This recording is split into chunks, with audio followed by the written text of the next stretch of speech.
episode of How They Rolled, everyone. Thank you for joining us. This is a talk about episode 16, part 1 and 2. And since I have a terrible memory and I don't really name them, but we discussed them, what we're going to name them.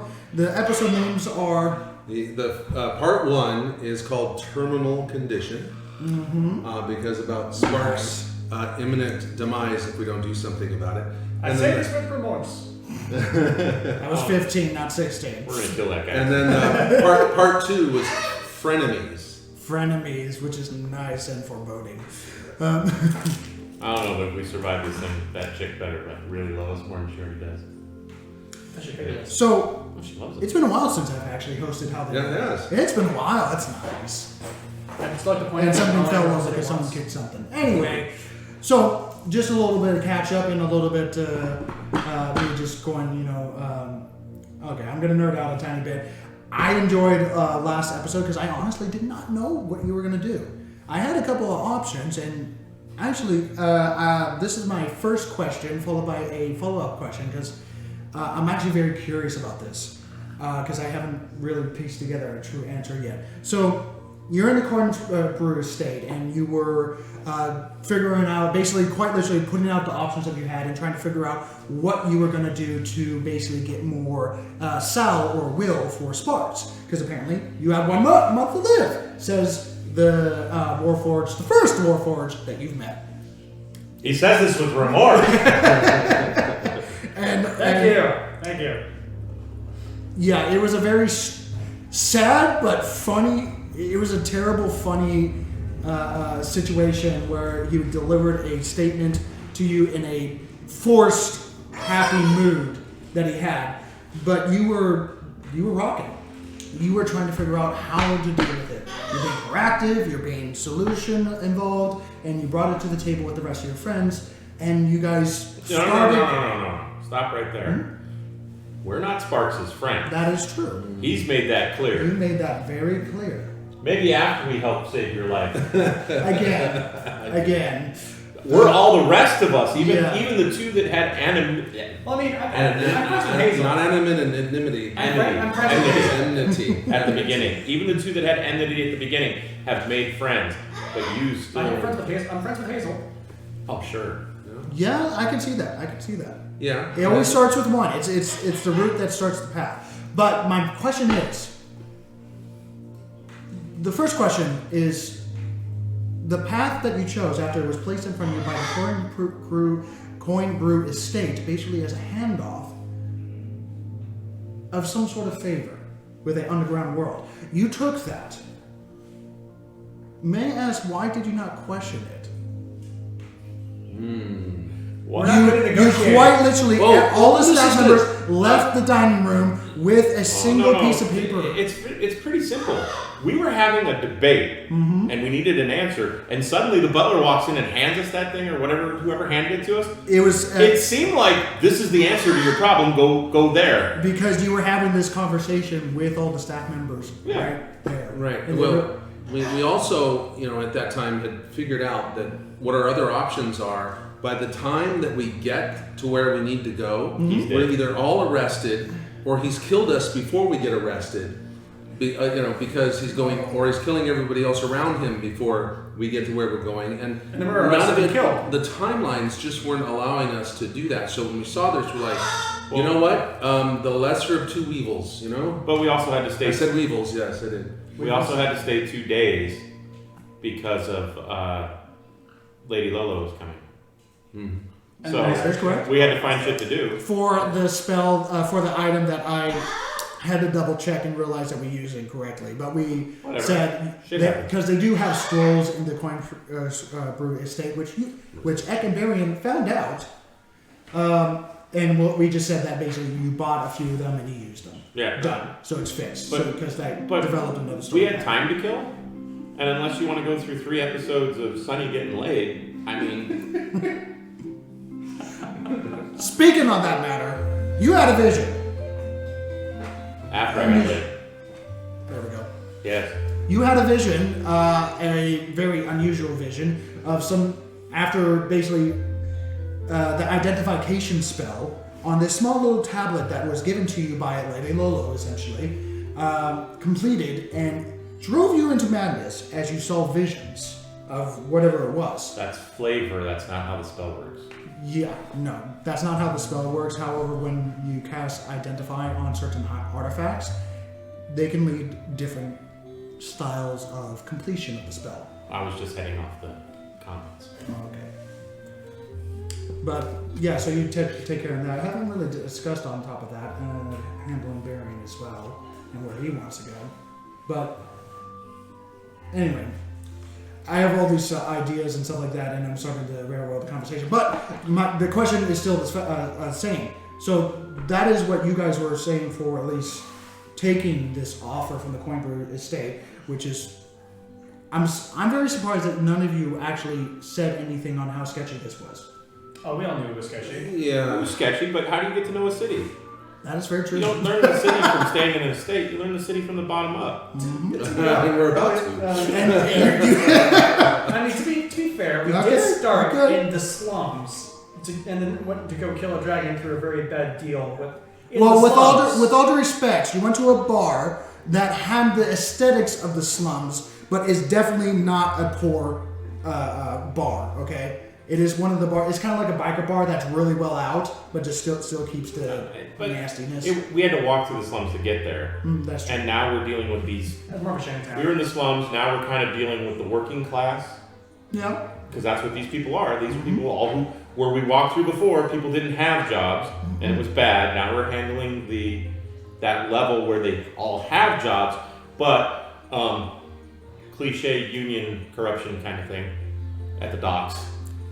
It's really what that was. It's the union, the bad, evil underground union boss thing. And are you talking about the people that you met? Yeah. Ah, okay. Yeah, and okay, so not even getting into that before we get caught up on that, because I have questions about that. Two, where would you have gone if you were never given that scroll? That's a great question. Because hours of arguing stuff.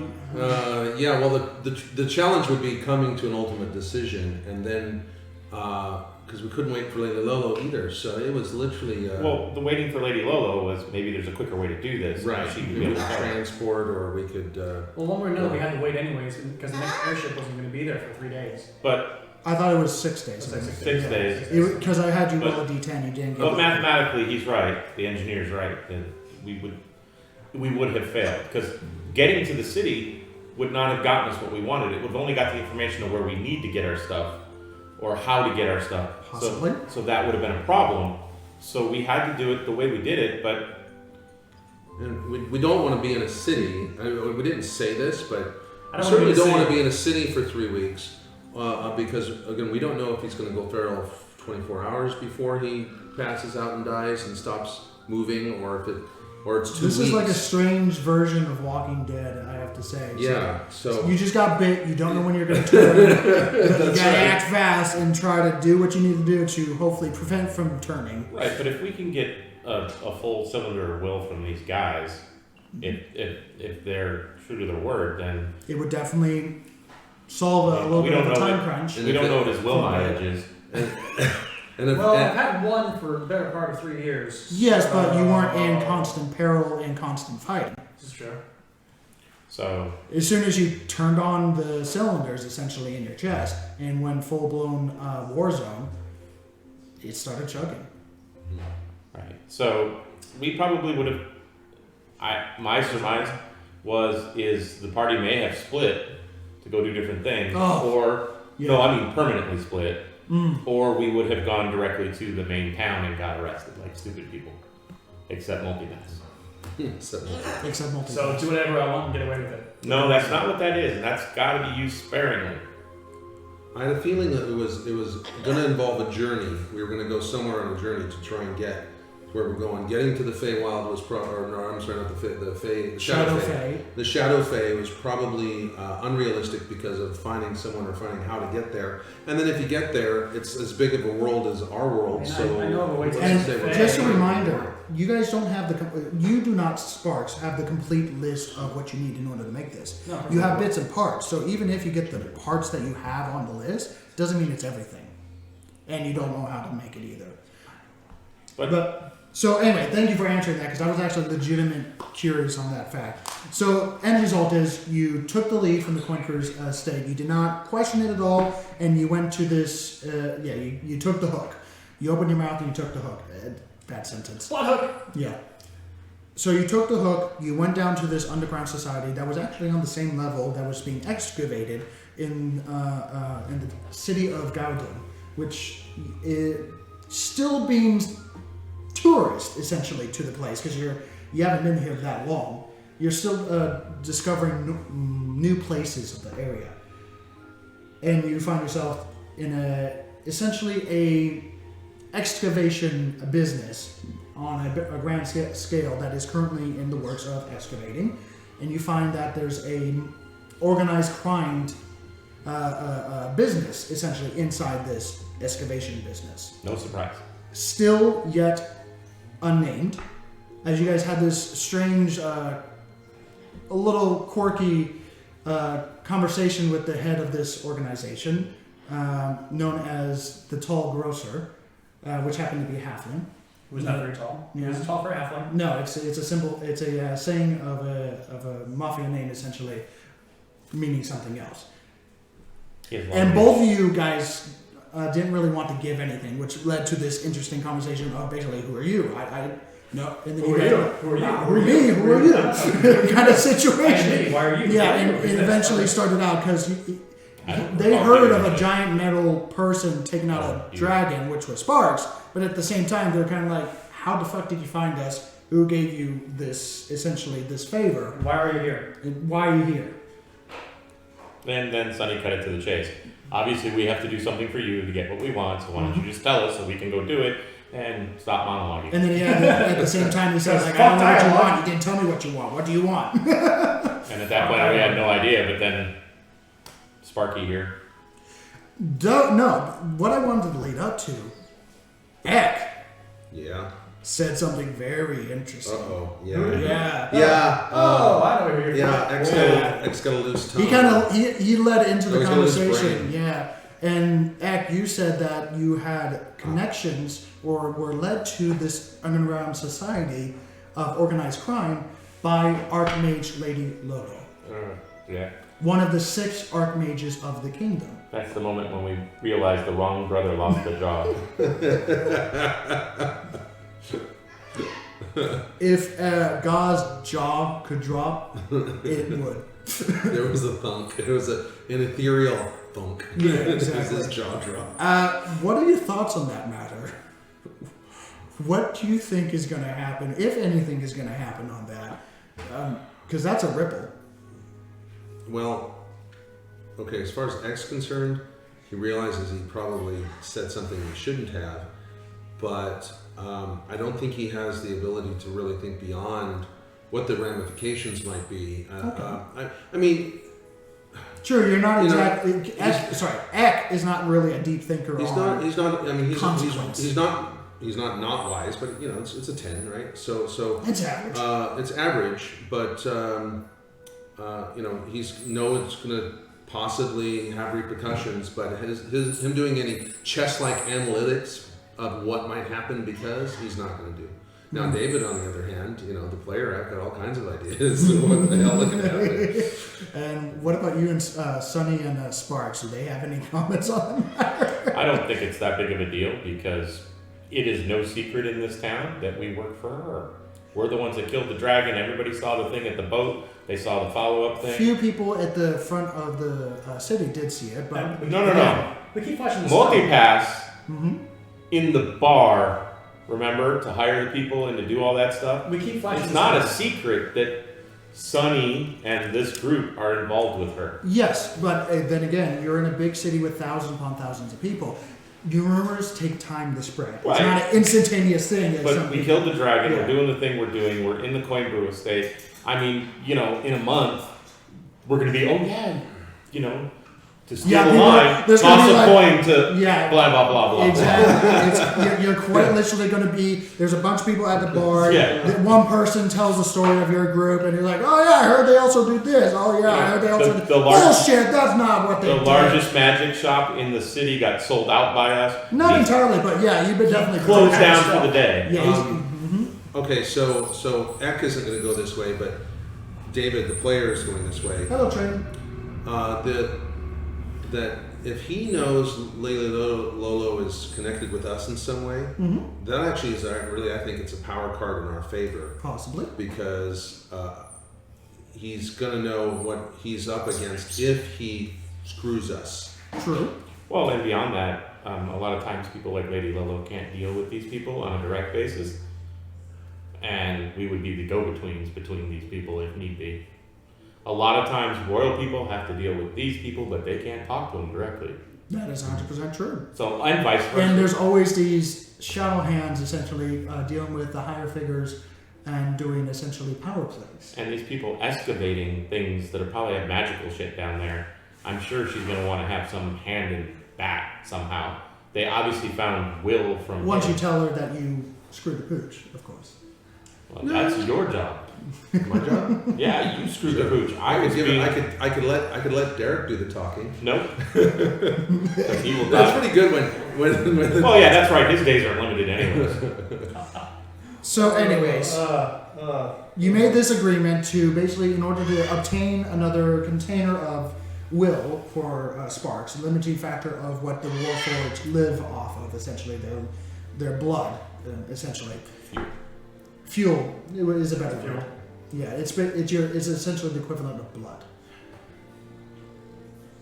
You accepted a hefty job and a half to go deal with someone dead, and they literally told you they're undead and ghosts in that area, and that they killed them before or put them to rest, and they keep coming back, and you are there to deal with it. And if you deal with it, you get the container. Congratulations. And you went up there. And then you had a fight with the worst case scenario, quite literally, of a wraith, of essentially a war-torn veteran that looks like it had his face blasted off or burned off in some way. Summon 5 of his battle brethren by rolling a d4 plus 1. And I rolled a 4. Ouch. So that was the worst case scenario, with addition of 2 ghosts that took possession of, possessed Eck and Hazel. Eck, what are your thoughts after being essentially crawled into by an undead individual that was cackling like a mad dwarf in this case, and it didn't knock you out, it put you incapacitated, but basically possessed you and took over your body and still allowed you to hear, sense, and experience everything as it just pulled the strings like a puppeteer. Well, Hazel got the worst part of it, but He didn't get to see everything. I luckily Eck didn't get to see as much. you got to see a little bit, yeah. So what he got to feel was the uncontrollable urge to do something that he knew wasn't him. And it was, like feeling the remorse, the whatever this entity is feeling, the remorse, but not the remorse for others, but the remorse for itself, the desperation that it's going through. We had a little bit of conversation, yeah. To just not be where it's at, meaning not to where in the state that it's in, just didn't, and it just wanted to lash out. So this is what Eck is wrestling with: is that he knows that he was not doing what he wanted to do. It went completely dark, and he doesn't. We haven't had this discussion yet because the next game hasn't started yet. But Eck hasn't been able to express that that it was you that made things dark. For all he knows, it was the entity that made it dark, and that he was actually in another place. Eck feels like he was moved to another place, and there was just noises and darkness and the screams and yells, and it was almost like someone flipping the light switch on and off inside a dark room, and with the strobe light. Yeah. So you only got like a fragment. But you can still hear it. The way Sonny cast it, you can see it coming. The second time you definitely saw it coming. Okay. Yeah. He does the pulls the dark. The first time you might not have seen it coming, but the second time he was directly in front of you, and you were going to attack him the next time, and then he just kind of threw his shadow crotch at you. Oh yeah, I did. I remember that. Go. This is why I was like, huh? Yeah. So, And it was a bit of a, it was definitely the theater version of like, heavy gravity and then heavy comedy on one side, as you were a bit of the comedy aspect of Possession. because luckily I was rolling very, very bad, badly. and then you were blinded. And Luckily, because I was not going to be easy to take down. No, this was going to take forever. I was already in a rage state. Now the question is whether or not if I wasn't in a rage state, whether the ghost could actually put me into a rage state. You are not that barbarian, unfortunately, I don't and know. Possession does not count as a charm. Yeah. Okay. Yeah, and so then, yeah. By So the way- unfortunately, I was still in a rage state. by the which way, means- I will confirm right now for those that watched the episode, yes, they were slightly modified. The reason why I slightly modify things is because these guys are veterans, and they, just like Matt, immediately when he saw the ghost and it possessed someone, and someone took damage in possession, he immediately said, "No, that's good. Sooner they get to 0 hit points, the better." Because you know these creatures, which is why I have to change them a tiny bit to make it a little interesting. Also, Sonny knows this. This is Sonny's world. Undead. Oh yeah, This is what I can understand. Now you don't know every undead. I have to say No, that. but I mean, this is what his life has been leading to is on death stuff. So for him, it's like, okay, it's a ghost. I know about ghosts. Now, if we run into something that's uncommon, like I don't know, an Lithid or an undead beholder caught him off guard, he was like, that could be worse or that could be better. I don't know. Yeah, It's thankfully, debatable. thankfully it was. Yeah. Better. But Hazel also got possessed, is what I was leading up to, and Hazel. And this is my question to Hazel you. So almost died. Hazel almost died, but before that, yeah. So you know what I'm leading up to, because Hazel almost immediately killed Barian. Because if she had 3 attacks, because unfortunately she's not. The possession cannot use the key, which was a good spot on you. I was misinterpreting that. So she had 3 attacks because of her weapon, and if she struck every single time, Barian would have been instant dead. Because it would have knocked him unconscious and then strike twice for 4 failed death saving throws.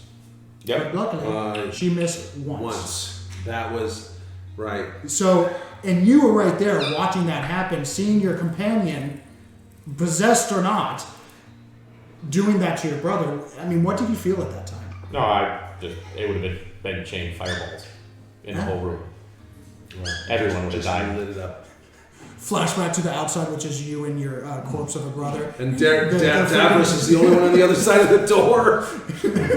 Yeah, because I actually didn't use a ton of spell slots in there No, you did not. because I had the 4th level heroism going on, which I think Which helped a lot. helped. Saying Barian's ass. Yeah, I remember that conversation in the past where theoretically, what would happen if heroism was active when you were at 0 HP, and then the next turn came around?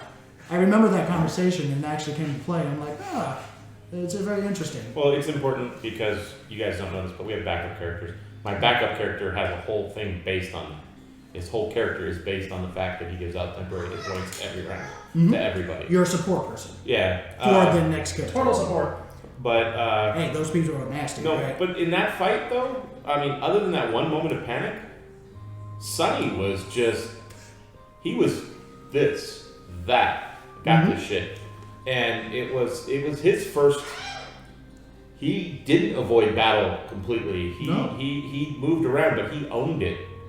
And the reason he was able to do that is because he now knows his brother can take care of himself. He had a little heart-stopping moment, but Yeah, because again, this is a little strange. Even though you are seeing your brother, your special brother, Barian, grow up and everything, you have great concern on where he is going and what he's doing in terms of what he's choosing for his life. Because he's on his own person, you keep seeing very near miss deaths with him. But I've seen that with everybody in the group. Yeah, so. that's 100% true. You're pretty much the only person that hasn't had a near-death experience, I believe. On the top of the mountain. Top of the mountain. Yes, you I did. I was 1 hit point for like half that battle. Mm-hmm. No one realized it except you. I'm like 1 hit point.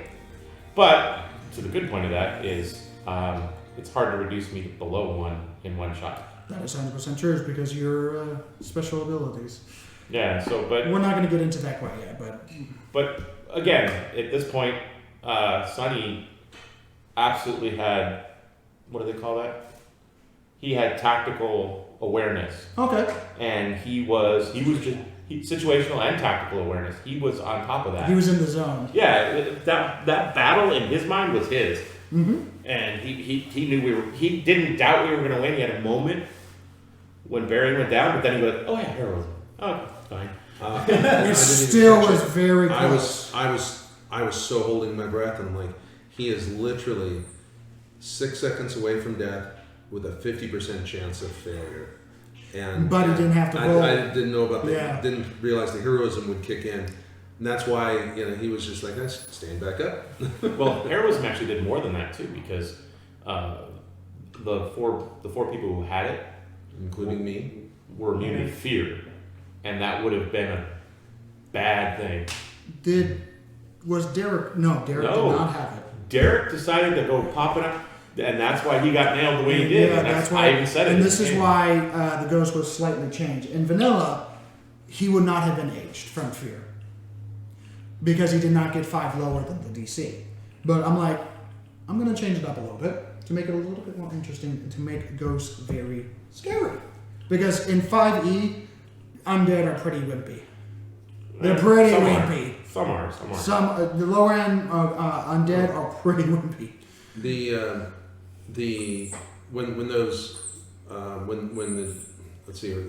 tall dude.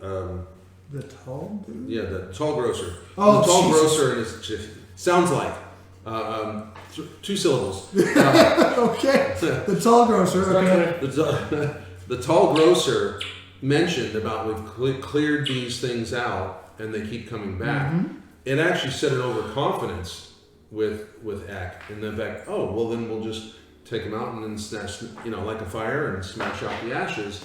See, that's where Sonny was like, crap. Because anything that comes back is far worse than anything you can just kill and it's gone.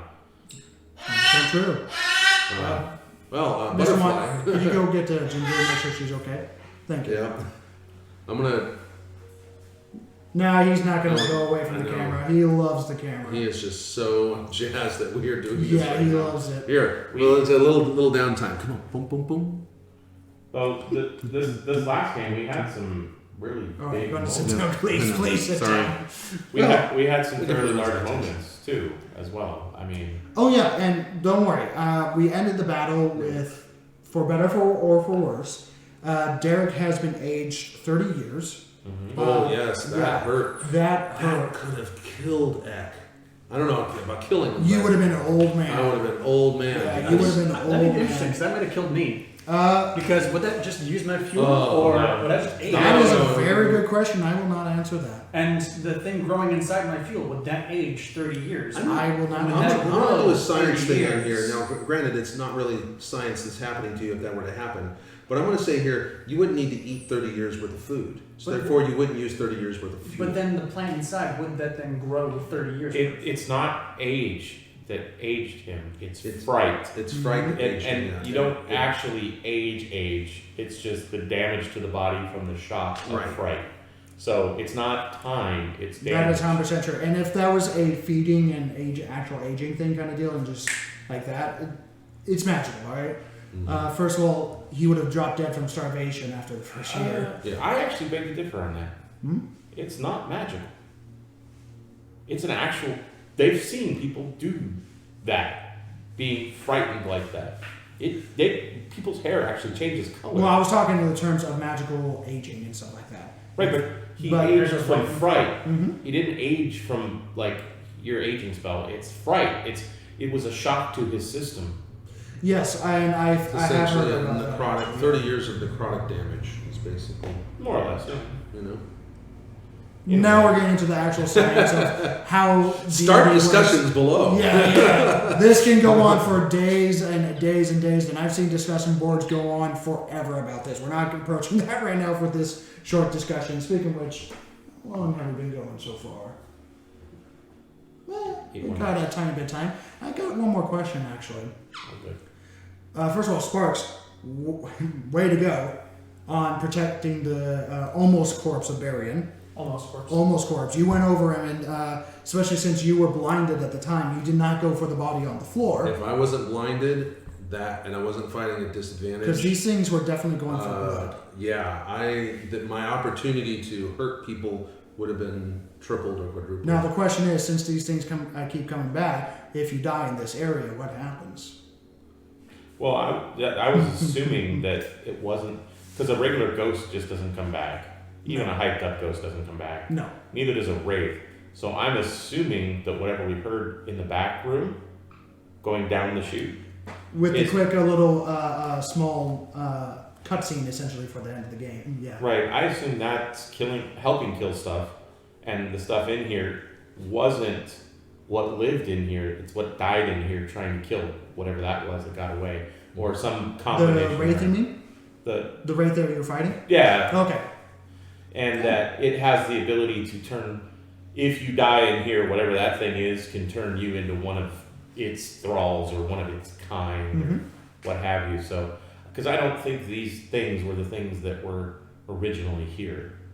I think that every time they cycle something through here, it kills it and resets it. Well, yeah, because I kind of get that same vibe, because when we first walked into that, that abandoned tavern, is you had folks sitting at a table, and then one of them was sitting at a table like he was a former guest or somebody who was a tired soul just trying to drink his day away. Yeah. Well, I took it as he was a resident of this particular facility, and that he was one of the soldiers that was sent in to kill the things, and he died in there. So, as all ghosts do, if they don't really realize they're dead, they just do what they would do in life. And if he's stuck in that room, what would he be doing?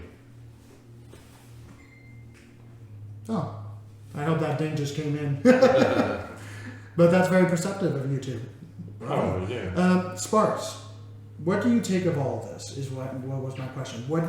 Seeing your own allies turn on you, essentially, even though it wasn't very successful and was actually quite, amusing to see a giant raging turtle trying to attack you. Not very successfully. Luckily attacking a wall. Yeah. It was basically the blind man in Men in Tights attacking the wooden pole, essentially. It's the first time I was actually happy to have jail dice. Yeah. Because I've never really been too much into, put these in dice jail. Sparks, what is your thoughts on this? What is Sparks' thought on this? I mean, are you going to have problems since now the people that you were calling, people that you were supporting / fighting with, calling your battle brothers essentially, suddenly turn on you? Do you have any thoughts on that matter? I hate ghosts. I'm not scared of ghosts, honestly. I don't believe in ghosts. Oh, you don't believe in ghosts? No. Okay. I'm interested to see this. Effectively just monsters. Okay. Monsters can be killed. Monsters can be killed. I have yet if it's physical, I it have can be yet to killed. meet anything that has attacked me that I have not been able to slay or have other people slay. If it bleeds. Except sadness. Your sadness. There was another interesting moment in this whole episode. It's when Sonny realized he was the de facto leader. He was like, oh shit. Because you guys never elected a leader, and you didn't have to. A lot of parties He's the keeper of don't. the stone. Eck is a consummate follower. He is not a leader. He never doesn't intend to be. He wants to do what he doesn't try to make decisions for himself. And Derek says yes way too fast. Yeah, I think it wouldn't be Sonny so much as a leader if Davros was here more. Yes. I think Davros would be more the leader. He's royalty and such to us, at least that's what we think. And he's definitely capable of persuading people. He's persuaded you guys, even though he has a low charisma. He's able to persuade people in the group rather easily. And that's what I'm saying. But I think that was the moment for Sonny. He was like, oh, damn.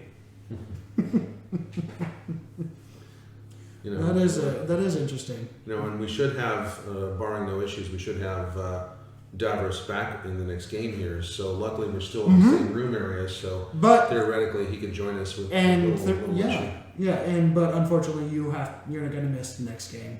Boo. Well, yeah. Yeah. You gotta do stuff. I know.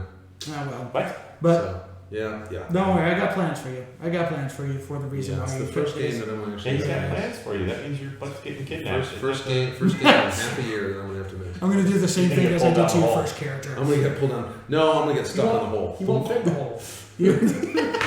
He tunnels down the hole, and about halfway there, he's just stuck. Hang on, I'll send a minecart down.